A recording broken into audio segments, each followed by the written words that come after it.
Thank you, Bex. So I just got awkwardly fiddle with the laptop for a minute, so just is my covering waffle, and there we go. Look at that magic. So, didn't notice it at all. So, I'm here to talk to you about responsive fundraising. So Bex kindly invited me to speak about a project and just tell a story about a tech for good project that I've been involved in, and I decided to pick this one because it feels like the tech was really an intrinsic part of the good that we did.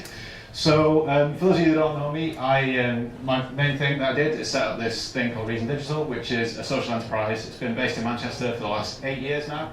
And we've been working with charities and other people doing good stuff to help them use digital to do more of that good stuff. And that is what our office looks like, and those are some of the lovely people that we've done amazing things online with. So, yeah, also, I've written a book. Here it is. I'm trying to flog it today at a discount, so do let me know if you can help me with that. Anyway, to talk about the actual stuff that I need to talk about. So, the cause. The cause I'm going to talk to you about today is something I'm really proud to have done, you know, the tiniest bit of contribution to. I don't know if anybody recognises this dude here. This is a really esoteric reference, but I'm just going to give you the opportunity.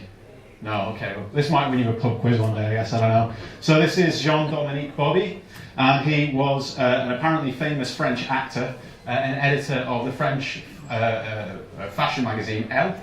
And on the 8th of December in 1995, at the age of 43, Bobby suffered a massive stroke randomly one day. And that stroke left him with a condition called locked-in syndrome. Anybody heard of locked-in syndrome? There's been some documentaries and stuff about it recently, right? So this is a condition where you are completely conscious, but you are trapped in a body that you can't move. For many people, it's their kind of definition of a living hell, a nightmare come to life. Jean was able to move just one part of his body, and that was his left eye. And using that left eye, what he did was he had one of the nurses at the hospital that was looking after him read out the alphabet. And when she got to the letter that he wanted to indicate, he would blink his left eye. And using that method, he wrote his entire autobiography. And he sadly died of pneumonia 2 days later. And this story is so inspirational that it was made into a fantastic film, which I really recommend, called The Diving Bell and the Butterfly. A really great film. More recently, there's been some really fascinating research on this topic. So some of you might have seen an episode of Panorama not too long ago, where the story of Alex was told. So Alex was, and this is so often the case, by the way, with people that I've met that have suffered from locked-in syndrome, is that they are just going around their daily life doing what you might have been doing, and then some cruel twist of fate happens and they end up in this situation. And for Alex, it was stepping off a bus.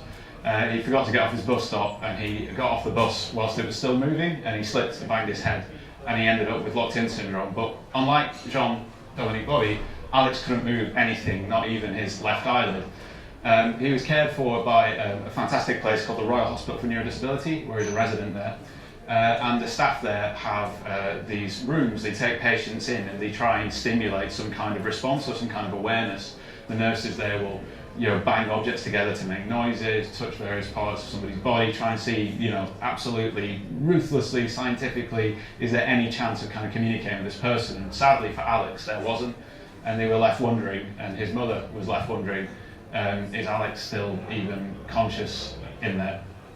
And a great breakthrough happened when Alex was put into an fMRI machine as part of the study that they talked about in Panorama. And the scientists invited him to imagine you are in your house if you want to say yes, and imagine yourself playing tennis if you want to say no. And they asked him a series of questions. And using those two different imaginations, you can figure out from somebody's brain activity which one they're thinking about, and they were actually able to ask questions and get responses from Alex. And this is just one part of the fantastically important work that this organisation, the Royal Hospital of Neurodisability, does in Putney every day, caring for and researching on behalf of their residents. So, this hospital was founded in 1854. Not a lot of people know about it. Mainly had support from the local community, and they were looking to broaden their appeal, try and get some younger donors involved. and they felt that doing something using technology might be a way to do that. And they decided to do that to coincide with Brain Awareness Week, which is the week where all of our brains have decided that we should become aware of it. And this is the logo, which this isn't from like the 80s, this is actually today's logo for Brain Awareness Week. So, you know, perhaps not the most high profile of the awareness weeks, but still it's a good enough excuse to ask people for some money anyway, so let's go with it. So Reason Digital, myself, we work with the Royal Hospital for Neurodisability, I'll have that nailed by the end of this talk, to come up with some ideas for a campaign. And I thought it'd be fun not just to tell you about what we did, but about all the ideas that got rejected as well, because naturally some of those are probably better than what we ended up being allowed to do. So my favourite of these ideas is this. This is a process called Transcranial magnetic stimulation, and it's probably a lot less fun than this lady is making it look in this picture. But what it is you can get a machine, and they have these machines at the Royal Hospital for Neurodisability, and you can pass it over somebody's head, and it emits like electromagnetic wave rather, and it kind of disrupts your brain activity temporarily whilst it's switched on. And what that means is that you might kind of lose the ability to talk or lose your hand-eye coordination, and just for a split second have some empathy with what it must be like to suffer from a brain injury. And it's completely safe, and it stops as soon as they switch the machine off. In fact, they get students studying neurology, you know, to stand in front of the class and they demonstrate it, things like that. So we thought, wouldn't it be cool to take a bunch of celebrities, temporarily expose them to this machine, and then fail them screwing up what they were really good at? And that was the idea for one of the ideas, at least, we came up with. So, you know, the internet loves fail videos. There's a lot of people whose lives have been touched by brain injury, and we thought, well, this could be a great way we can get some people that have been touched by brain injury to just try and do the thing that they're famous for under the effects of TMS. Film it. People think they're watching a fail video, but actually it turns out that it's this moving video about brain injury, and then we asked them for some money. Yeah. So you know, everybody in the project team was well up for that, and then these really annoying people called neurologists came along and said, yeah, that's crazy, you can't do that. So we had to come up with some other ideas. So here's the campaign that we actually came up with. We were responded by the somewhat less kind of less exciting topic of responsive websites. And this was a couple of years ago, so you know that whole thing was taken off. And of course you have websites, and the idea behind a responsive website is you know make the web page a lot thinner so it fits on a mobile phone when you're looking at the content on a mobile phone. You just kind of like squish the website up. And we thought, wouldn't it be cool that you could do more than just squish a website up? So we made kind of a website and campaign pages for the Royal Hospital for Neurodisability, and we made those pages responsive. So, you know, this is what it looks like on a desktop. However, when you're on a phone, it kind of squishes up, the menu hides. We thought, what if we could go further than just what everybody else was doing, and just squishing the content to fit the screen? What if we could go further and actually change the content based on what was going on the screen? So what we decided to do was we made a video, and we made 3 versions of that video. We made a video for people looking on a tablet, people looking on a computer, and people looking on a mobile phone. And then we basically, without telling the user, showed them different content depending on the device that they were looking at. And we told them a different story about a different patient, a different resident at the Royal Hospital for Neurodisability. And what we did was we looked at building an empathy with the user about the fact that the person they were watching was using the exact same piece of technology that they were holding in their hands right then, but for a radically different use. So I won't play you the whole video because we don't have masses of time, but I'll just talk over it a little bit. So yeah, we work with the residents and some of the patients, some of the staff rather at the Royal Hospital for Neurodisability to look with them about what they did online and how to use technology. I can check YouTube for the latest videos. And what we found was they were using technology just like us and browsing the same stupid stuff on YouTube, and signing petitions, and Skyping their friends. Hello, how are you? It means I can do more. See more. Be more. It means I have a voice. Technology means everything to me. What does it mean to you? To Steve, it means that he has a chance to challenge his mind through online games. He loves visiting our computer room where he can use a special set of switches to control the mouse on his PC and soundly beat it at Scrabble and Who Wants to Be a Millionaire. While you've been watching this on your computer, Steve's used his. So there's the kind of magic line in the video. Whilst you've been watching this on your computer, Steve used his computer to do this. And so we made 2 alternative videos, which I'll briefly show you a clip from each of those. So that was Steve's story. To me it means I control my television with my head. Enabled me to catch up on all my programs that I missed last night. I'm a great Curry fan and love watching it. While you're using your phone to watch this video, I can use mine to control my room, to close my curtains and switch my television on and watch it. So that's what people saw if they were browsing on a mobile phone. And then lastly, this is what we show people if they were looking on a tablet. To Paul, it means he can communicate with his family and friends via email and directly with staff, so they know how best to help him. Now you get the idea. Paul uses a special app. The problem with this, though, is we try to use the same technology that you use to detect whether a website needs to be sort of adjusted to fit a small screen size to detect what device it was on. But right about the time, basically there's this really annoying thing happened that is encapsulated by maybe my favourite video that I've ever seen. And I've just got to show you this. This is, honest as shit, this is the actual CEO of ASUS. This is what that guy, this is how he presents. You've got to see it, it's amazing. Here it is. Ladies and gentlemen, there has been a lot of speculation about one ASUS mystery product. Without further delay,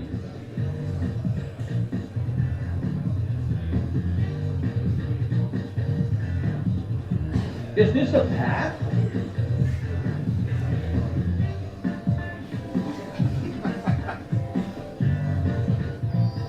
Or a formula pad?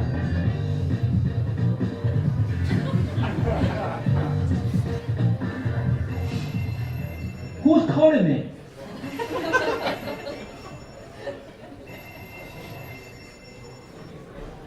Whoa.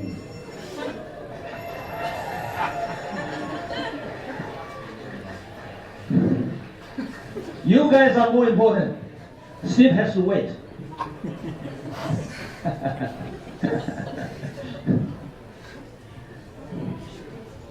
I believe all of you must have figured it out what our mystery product is. Yes! This is a combination of the pad and bone.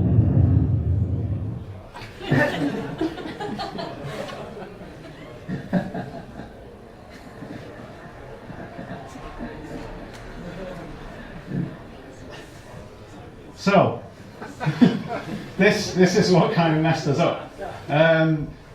People started making these things called phablets or pad phones, and it was kind of indistinct about whether somebody was looking on a mobile phone or a tablet, because some small tablets had smaller screens than some big smartphones. So we had to do something called device sniffing and write some code to figure out what the actual device the user was likely to be looking at the video was, rather than kind of use standard responsive techniques. So yeah, just a bit of code there just to satisfy the geeks amongst you. There we go. So we decided to go live with the campaign for Brain Awareness Week, and with all these digital fundraising campaigns, regardless of whether you're doing something digital fundraising or not, in my experience, you can't just rely on social media. It's great to rely on the traditional press as well. There's a kind of feed effect between getting content placed via PR and getting content placed via social media that magnifies the impact of something you're doing. So, you know, it was featured in T3 magazine. We did quite a lot of social media around it as well, including using this tool called Thunderclap, which was quite a good way to launch the campaign. And we did a Reddit AMA, because we thought it would play to the audience there. We wanted to get one of the residents at the Royal Hospital for Neurodisability to use their assistive technology to actually answer the questions, but unfortunately we couldn't make that happen, so an assistive technologist did it instead. And that drove quite a lot of traffic to the campaign as well, although not many donations. We also decided to try and stir things up and get a bit of a second wave of press.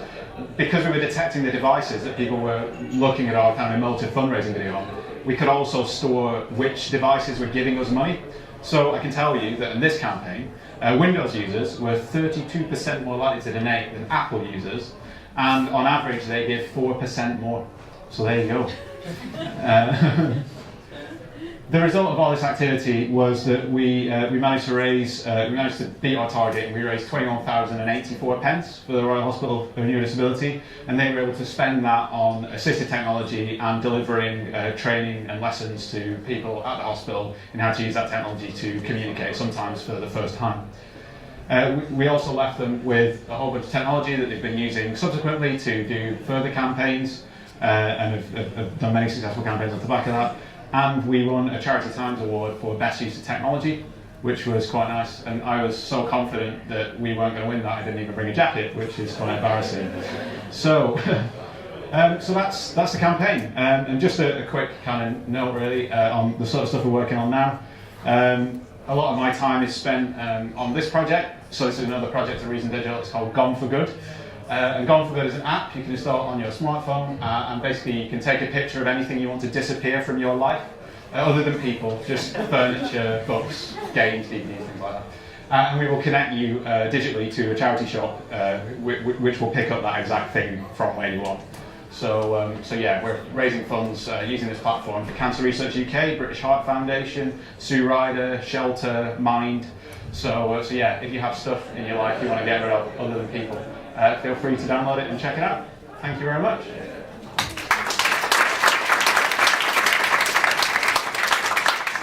We're just going to move straight on, are we? We're going to do questions? You're going to do questions? I'm totally happy to take questions. Bring it on. Okay, there we go. That would have been pretty bad if nobody had any questions then. So I've heard like a couple of people describe themselves as social enterprises. I've heard a couple of like companies and people describe themselves as social enterprises before, but what literally does that mean in terms of differences in structure or governance or how your companies works? Mm-hmm. So I would define a social enterprise as an enterprise that's set up primarily for a social purpose rather than just profit.